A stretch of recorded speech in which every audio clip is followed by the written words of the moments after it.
Ouais, il est potox, c'est Antox, et bienvenue dans cette nouvelle vidéo consacrée à la critique de l'épisode 21 des apprentis champions. Comme d'habitude, ça va spoiler de partout, donc je vous invite à regarder l'épisode de votre côté dans un premier temps, et ensuite à revenir sur cette vidéo pour qu'on puisse en discuter tous ensemble. Donc, épisode où il ne s'est absolument rien passé d'un point de vue compétition. Ça, on commence à y être habitué. Après, il y a eu quelques passages qui étaient plutôt intéressants, d'autres un petit peu drôles, beaucoup inutiles aussi malheureusement. Notamment par exemple Vivian qui découvre l'hôtel et en le découvrant justement il te lâche des yeux ronds mais comme des billes. Ça m'avait beaucoup fait rire justement cette surréaction puisque on te vendait ça mais comme si c'était un décor incroyable, genre la surréaction donc de Vivian enchaînée justement à certains plans, des plans de coupe du coup on voit ce fameux décor. Et en fait, on t'avait montré 3 escaliers avec une petite musique, comme si c'était un truc mais fabuleux, alors qu'en fait, c'est juste un hôtel, hein. On a eu aussi plusieurs arcs narratifs. Pour commencer donc avec de la légèreté, on va passer par un point qui m'a beaucoup dérangé. Ce sont ces fameuses activités, donc il y avait eu un massage thaïlandais. Alors, c'est très cool, hein, pour les candidats, hein, ils ont besoin de se reposer, etc. Parce que c'est vrai que s'entraîner pendant 30 minutes et faire une épreuve qui dure à peine 20 minutes, échauffement inclus, c'est vrai que ça doit être très épuisant. Mais je suis désolé, ce format est un format des Marseillais, c'est un format également du Cross dans une moindre mesure. Et ça me dérange beaucoup parce que c'est pas comme ça que ça avait été vendu, ça avait vraiment été vendu sur le plan compétitif et au final on a des activités, alors encore heureux, ça a été vendu avec une compétition qui était censée être au centre de cette émission. Encore une fois je rappelle, il y a des associations qui sont en jeu et ça me saoule au plus haut point qu'on ait justement ce copier-coller des Marseillais, sauf que ça a pas le même nom. Je sais pas vous ce que vous en pensez, n'hésitez pas à me le dire dans les commentaires, mais à titre personnel, avoir justement un Marseillais qui ne s'appelle pas Marseillais justement, eh bien ça me dérange énormément. Enfin bref, je vais pas te faire l'affront de détailler exactement ce qui s'est passé, hein, puisqu'il s'est rien passé. Il y a eu quelques petits passages, notamment justement Gab qui révèle à Clarisse qu'en fait c'est elle qui l'a dans le viseur, sauf que malheureusement pour lui elle est avec Giovanni. On l'a même eu 2 fois à 2 moments différents dans l'épisode. Ça c'était quand même bien chiant parce que déjà que le premier il était pas très intéressant, mais alors le deuxième je t'en parle même pas. Alors il était quand même un petit peu plus drôle que le premier parce que heureusement pour nous Vivian était dans la partie. Après il faisait des bruits mais qui n'avaient absolument aucun sens. Par exemple justement t'avais les masseurs qui faisaient des sortes de moulinets avec les bras, donc pour faire des rotations d'épaule et du coup lui il disait qu'il était une mouette et donc il faisait le bruit d'une mouette. Il avait même lâché un P. Alors c'est pas ça qui m'a le plus surpris quand même, hein, parce que venant de Vivian, voilà, on connaît le personnage, c'est pas très étonnant. Par contre, que Soraya lâche également un P, ça j'avoue que j'étais quand même beaucoup moins préparé, ouais. Vivian avait même tenté une stratégie un petit peu plus tard avec Soraya en essayant de l'inciter à justement saboter l'épreuve. Il disait qu'en gros, si son équipe perdait, en fait c'était lui qui était sur la sellette, c'était lui qui allait partir, donc il essayait de retourner un petit peu le cerveau de Soraya. Sauf que Soraya n'est pas du tout tombée dans le panneau et ça m'a quand même fait extrêmement plaisir puisque non seulement elle a contre-attaqué, elle a directement elle en a directement parlé donc à son équipe, donc ça m'avait quand même fait vachement plaisir, mais surtout elle avait mentionné l'association en interview, donc elle se battait vraiment pour l'association et c'est pour ça qu'elle n'avait pas laissé l'amour l'aveugler et c'est censé être la base, sauf qu'avec tout ce qu'on voit depuis le début, notamment justement avec Simon, eh bien je me pose parfois la question, donc enfin une personne qui connaît ses priorités. Je sais pas pour vous, mais pour moi Soraya sur ce coup m'a donné une sacrée bouffée d'air frais. On avait aussi Simon et Luana qui se tournaient autour, bon ça pour le coup c'est pas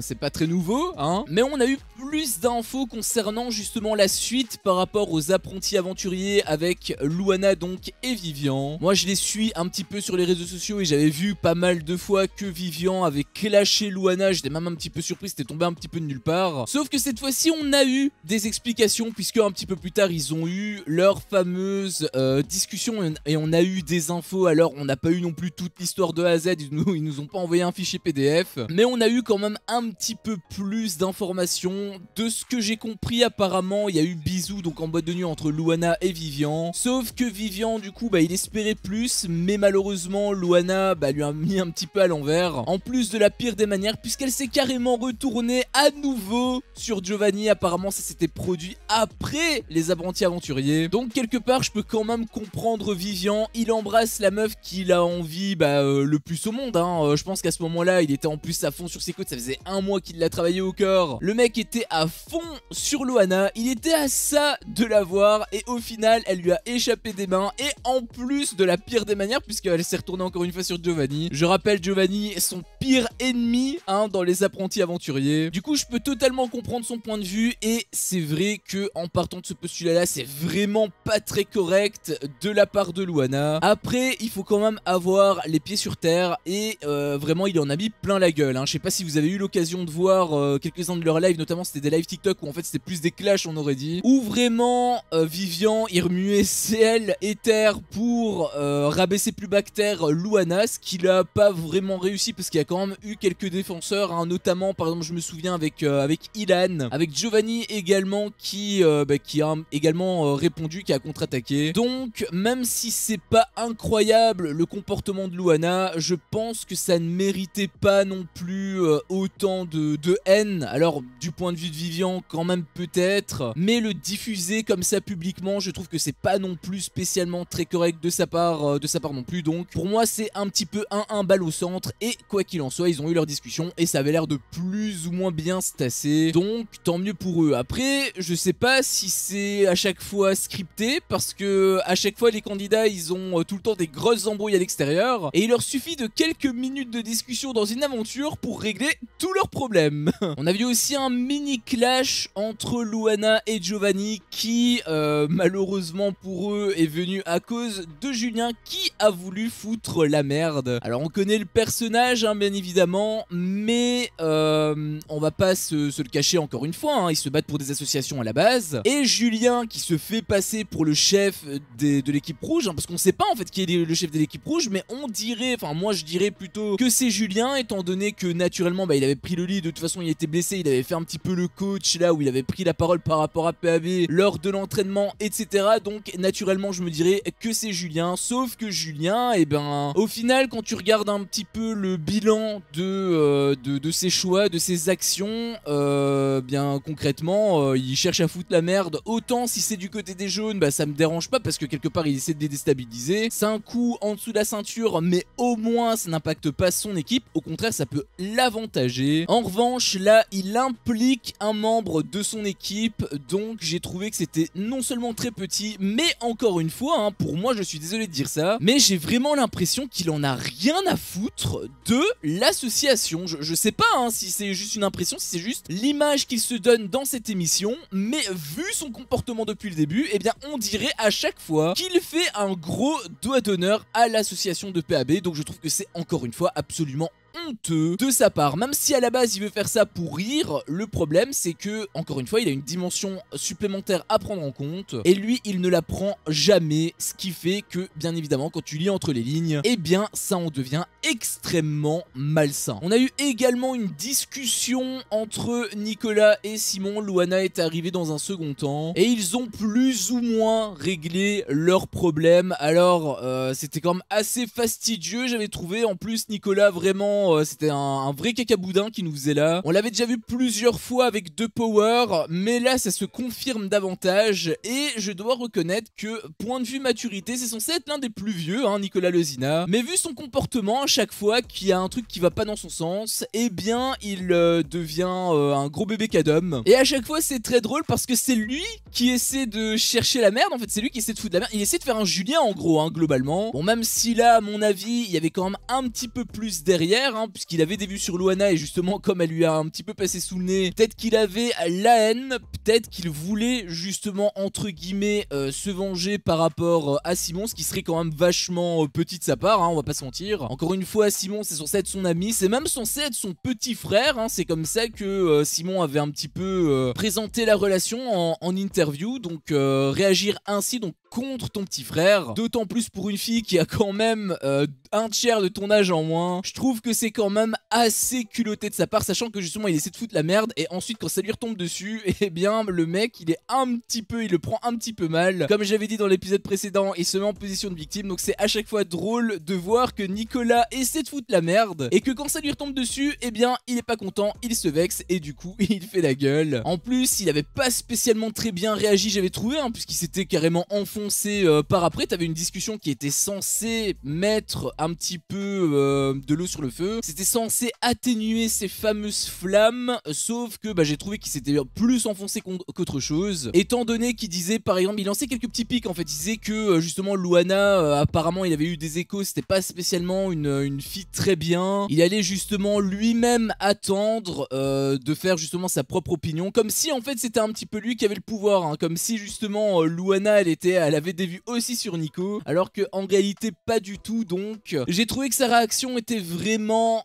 médiocre, pathétique même je dirais, et il faudrait à un moment donné, je dis ça comme ça, hein, mais il faudrait peut-être se remettre en question et gagner en maturité à ce niveau là, et arrêter de se calquer sur Julien aussi, parce que bon à un moment donné Nicolas bon ça va, je veux bien, hein, mais on a eu aussi Greg qui a tenté de faire une Julien. À un moment donné j'ai envie de dire stop, hein, y a une association encore hein, qui est en jeu, je sais pas si vous vous souvenez. On a eu un autre passage qui m'a pas mal énervé hein, dans le concept, puisque on a une annonce, ils vont partir en boîte de nuit, donc ça c'était en gros sur la fin de l'épisode. Ils partaient en boîte de nuit pour des athlètes qui viennent de s'entraîner et qui ont en plus épreuve le lendemain. Je suis pas très sûr que ce soit le meilleur choix en fait, hein. Bon, il y avait quand même un petit passage qui m'avait plu quand même dans toute cette merde, c'était le fait que Giovanni voyait Clarisse en tant que femme, puisqu'elle portait une robe. C'est vrai qu'à chaque fois elle porte toujours des survêtes, elle agit comme un homme, elle l'avait dit elle-même hein, de toute façon, et je peux comprendre que du point de vue du coup de son mec, enfin ils sont pas encore en couple mais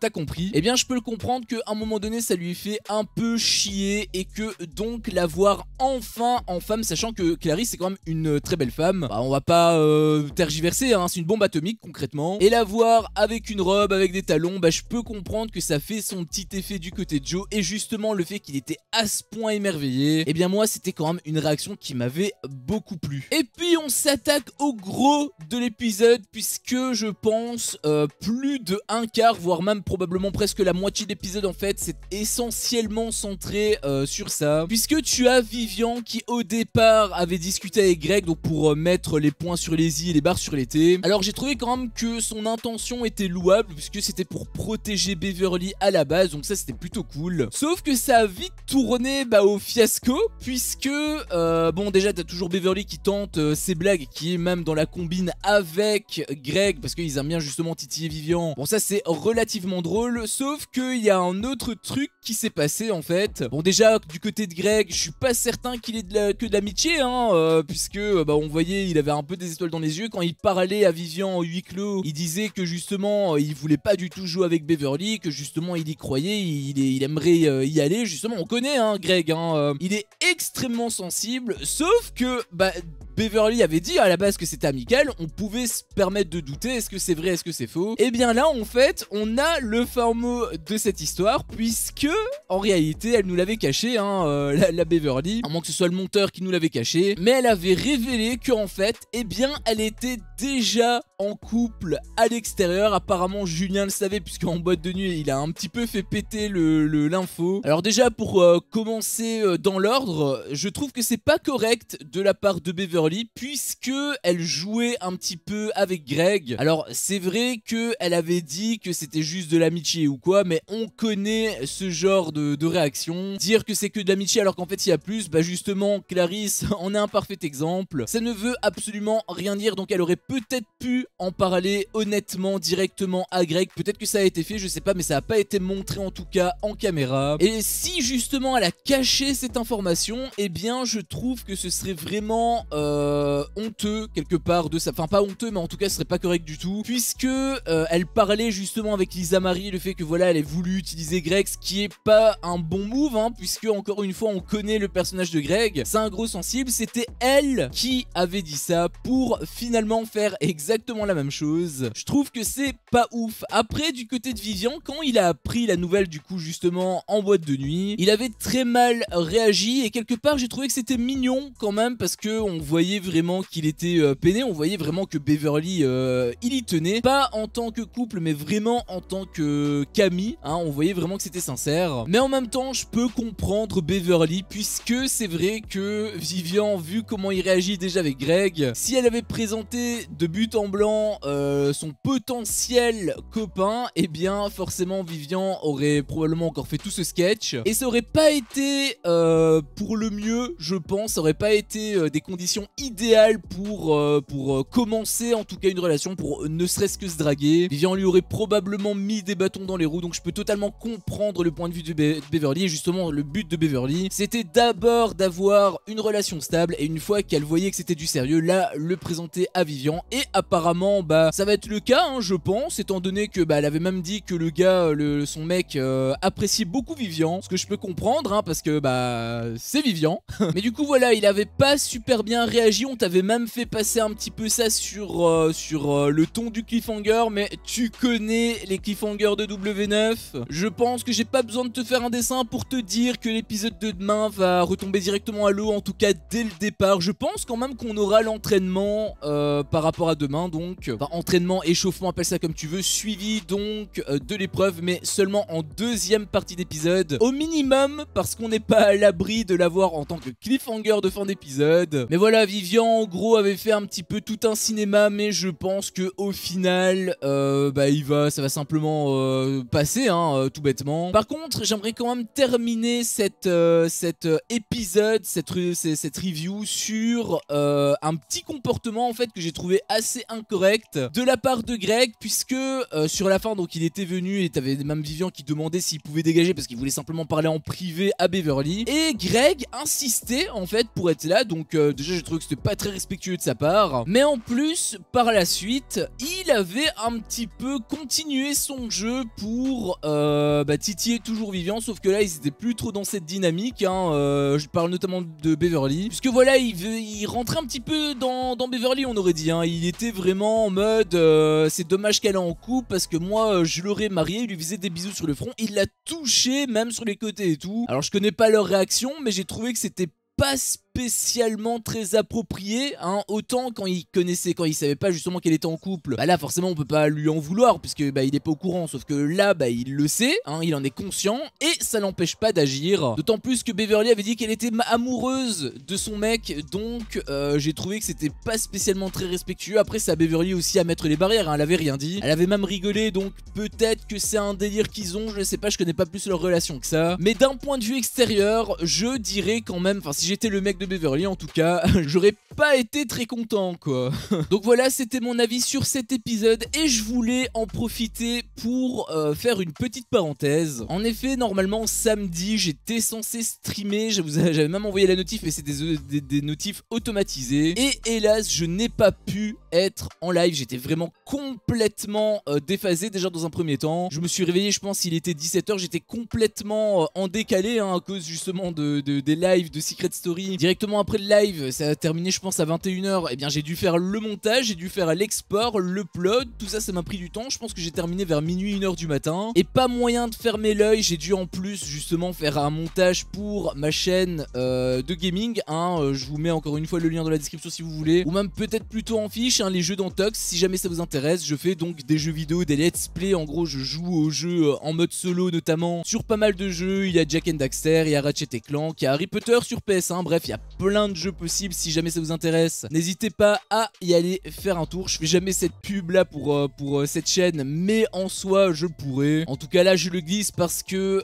c'est opportun, mais quoi qu'il en soit, voilà, ça m'a pris beaucoup de temps, ce qui fait que au final je me suis couché, je pense qu'il était 4-5 heures du matin, et donc j'étais extrêmement fatigué. En fait j'étais vraiment complètement claqué. Je vous ai dit, je me suis réveillé à 17 h, sachant qu'on a enchaîné en plus de streams concernant Secret Story. Il y a eu le stream de mercredi et le stream de vendredi, donc j'étais vraiment complètement KO. C'est pourquoi donc je n'ai pas streamé, j'en suis sincèrement désolé. Bien évidemment c'est exceptionnel. Après, est-ce que vous m'en voulez réellement? Je rappelle que c'était un stream concernant les apprentis champions, hein, donc est-ce que c'était très intéressant? Je ne pense pas, mais quoi qu'il en soit, voilà, c'était exceptionnel. Bien évidemment que ce samedi 14 h il y aura un stream sur les apprentis champions, et j'en profiterai pour faire donc d'une pierre deux coups en répondant également aux commentaires de la semaine que je n'ai pas pu malheureusement traiter. Sur ce, cette vidéo s'achève ici. Si mon contenu te plaît, fais-le moi savoir en me laissant un énorme pouce bleu. À chaque fois que je vois ça, je vois que mon contenu plaît, et donc moi ça me motive à continuer. Si t'es pas encore un peu tox, qu'est-ce que tu attends pour me défoncer ce gros bouton rouge? N'hésite pas à activer la cloche pour ne rien louper, et je te dis à la prochaine pour une prochaine vidéo. Ciao.